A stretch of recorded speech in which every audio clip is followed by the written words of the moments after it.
Everyone, எல்லாரும் எப்படி இருக்கீங்க? நல்லா இருக்கீங்களா? இனி நம்ம பேச போகிற டாபிக் என்ன அப்படின்னு பார்த்தீங்கன்னா, தமிழக வெற்றி கழகத்துடைய தலைவர் விஜய் அவர்கள் இன்னைக்கு அந்த கட்சியினுடைய கொடியையும் அப்புறமா அந்த கட்சிக்கான ஒரு பாடலையும் வந்து ரிலீஸ் பண்ணியிருக்காரு.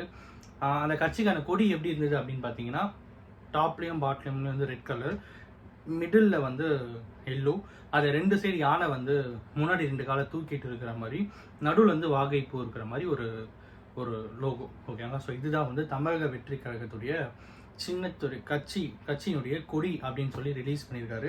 அப்புறம் ஒரு பாடல் வந்து இது பண்ணியிருக்காங்க. அந்த பாடலுக்கு மியூசிக் போடுறது வந்து தமன் அப்படின்னும், அப்புறம் வந்து லிரிக்ஸ் வந்து விவேக் அவர்கள் அப்படின்ற மாதிரி சொல்லியிருக்காங்க. இன்னைக்கு வந்து ஒரு ஃபங்க்ஷன் வந்து ஏற்பாடு பண்ணாங்க. அந்த ஃபங்க்ஷனில் விஜய் அவர்கள் சொன்ன விஷயங்கள் என்ன அப்படின்னு பார்த்தீங்கன்னா, ஃபர்ஸ்ட் வந்து ஒரு உறுதிமொழி ஒன்று வந்து ஏற்றாங்க. அதில் வந்து தமிழ்நாட்டு மக்களுக்கும் அப்புறம் வந்து தமிழ் மொழியை காக்கணும் அப்படிங்கிற மாதிரியும், அப்புறம் வந்து இந்த நாட்டுக்காக எவ்வளோ பேர் வந்து எண்ணற்ற